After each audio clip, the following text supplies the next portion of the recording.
Hey ummata qaalii assalamu alaykum akkam nagahaa jirtu hadda video haaraa video nyaataa isin qabdee dhufe akka argitan kana firfirii akkana bareedu kana waliin hojjenna kota nu faana tura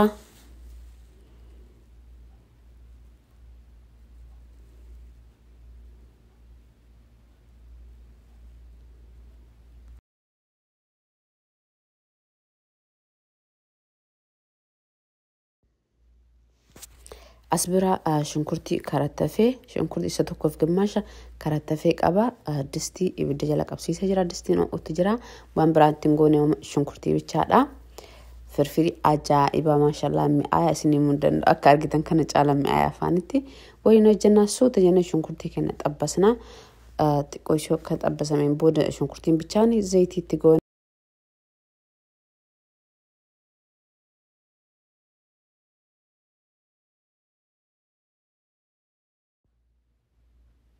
akargatanii shunkurtiin xiqqoo ishee addasaa xabbasamee OA jedheen booda zayitii kenna itti goone amalee xiqqoo ishee xabbasnee jechuudha achiin booda akkuma beekamu barbaree itti goona irratti ilaaleetiin yoo zayitiin xiqqaate jin jedhee suusiritiin xabbasamee barbareen zayitii kenna xiqqoo itti dabaleetiin barbareeliin seeraan akka nu xabbafamu goone jechuudha kun akka argatan as biratti ani barbaree maankaa lamallee sirriitiin guutu lama jedha baqa manka shorba isa lama itti godhe booda eega waliin dhayeen booda xiqqoo jedhu anatti daalachate itti dabalee an firfirii daalachan jaaladhu firfiriin awwajadhu diimachuu qaba sirriitti sugoo kana waxii fooniitiif hojjetuutti baay'isee xiqqoo zayitii itti baay'isaa barbaree itti baay'iseetiniin itti godhe jechuudhaan kun akka argitan kana xiqqoo waliin dhayeen daalachateenaan itti dabalee barbaree manka shorba isa lama itti godhe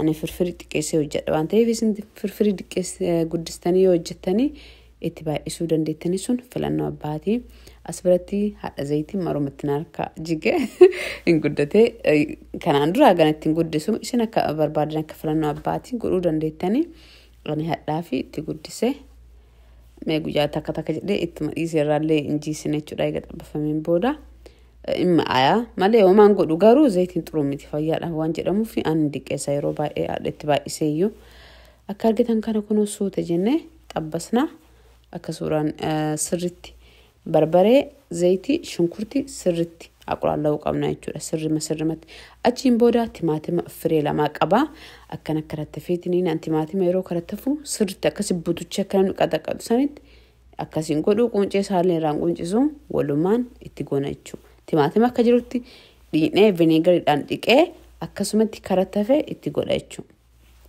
Maaliif faayidaa hedduutu jira qola biyyatti faama namni hedduun qola isaa danfisanii faarraa quncisanii qola kana faarraa faaqanii akka nama kaarootii yookiin dinnicha faaquutii irraa faaqanii akkasi fayyadaman timaatima akkuma inni jirutti fayyadamtanii faayidaa guddaa irraa argatanii jechuudha timaatimni hin faaqamu akkana kaachiraa ani asbiraadha qullubbii fresh mana qaban ta'eefi qullubbii powder isaa itti godhe isin qullubbii fresh mana qabatan itti godhuu dandeettanii asbiraadha immoo kororima isa lachuuyyuu manka shaayii diqqoo ishiin dabra manka shaayii tokko foloo akkas haga waan ta'u itti godhe qullubbii daakkamee fi powder isaatii fi kororima jechuun amma gal achiin booda black pepper illee galaa qaaraan leengalaa dhadhaan galaa waa hedduu galaa jechuudha laalaatumaan deemna black pepper yoo jedhu qonda barbaree isa jedhamu sanii akka afaan amaariffaatti kunoonni kuni qonda barbareedha sooqidillee gala jechuudha suuta jenne akkanatti dabalaa aqulaalaan suuta jedhee bilchaatu qaba sugoon firfirii kanaan durallee firfirii tokko jedhee tura like waggaa lama akkasin ta'an fakkaataa viidiyoon suni asumarra isin post godhee ture viidiyoon sun waan ture waan ta'eef hadda dammoo buddeena adiidhaan hojjannaa viidiyoon kanaan dura buddeena maxxee fi magaalaatiin ture ani buddeena adiin caala jaaladha firfirii hojjedhu hedduu tokko bareedaa achiraay godhaa laalaadachiinuyyuu buddeena adiin caalaa gootan hedduu mi'aayaa maashaallah firfiriin hin bareeda ejjettillee kun akka argitan kana suuta jennee akkanatti aqulaalla'u jirra ibidda jala qannasaa akkasi bishaanti dabalaa akkasii aqulaallatan hedduu tokko bareeda asbiraa bishaan kenna itti xabgodhaatiniin aqulaalaana jechuun suuta gurreetti qadaada bishaan xabitti godhaa akka suuteedhe gubaan barbaree illee keessaa nu bahu seeraan aqulaalamuuf wanni tideen emuluun akka seeraan wal fudhatee nyaata bareedaa nu tolfachuu kun akka argitan kana sirriitti aqulaalamee jira maashaallah.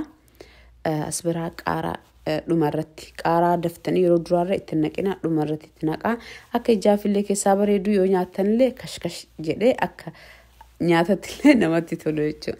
Yoo kanaan dursitanii itti naqxanii wayina qulaallaatanii mi'aan isaa akka jiruun sugoon hin xuuxaa bareedu jettillee hin du'a jechuudha. Qaaraan keessatti gad du'a ijaafillee bareedu nyaataafillee yeroo nyaatan kashkash hin jedhu kun akka argitan asbiraa dammoo bishaan keenya akkasuma itti daddabalaa dhufnaa bishaan haga barbaannu tokko itti daballeetiniini xiqqoo isii ibidda jala qannasnaa jechuudha.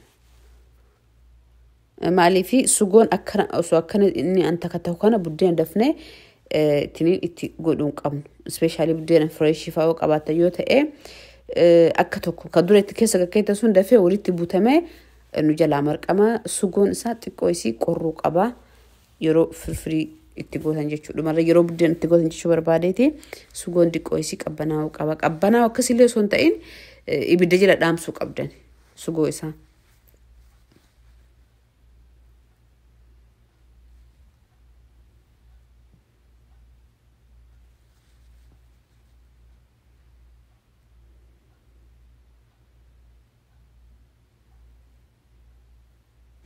Akka argitan kun sooqidaleetti godhee jira.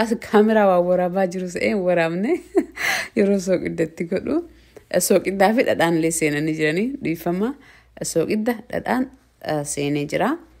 Viidiyoo waa waraabaa jiru se'ee waraabne yeroo deebi'ee cheek godhuun waraabni bakkeen suni irraa murame jechuudha.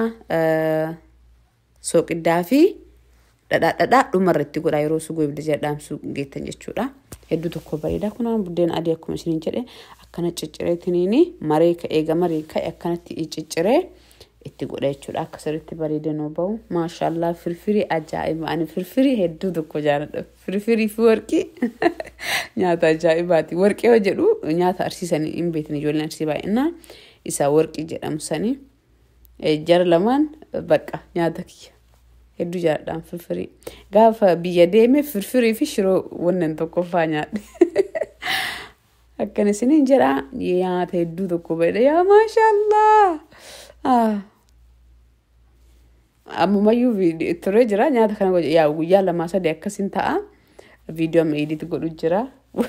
Ammayyuu na gororsu jira yeroo viidiyoo kana ilaalu. Akka jaalatan abdii qabaa firfirii hedduu bareedaati try godha. Asuma like share subscribe gochuun indagatina. Like share subscribe gochuun na bira dhaabadha na jajjabeessa galatoomaa hedduu tokko. Jazaan keessan bilisummaa jaannata haa ta'u subscribe like gootan galatoomaa hedduu tokko. Thank you so much.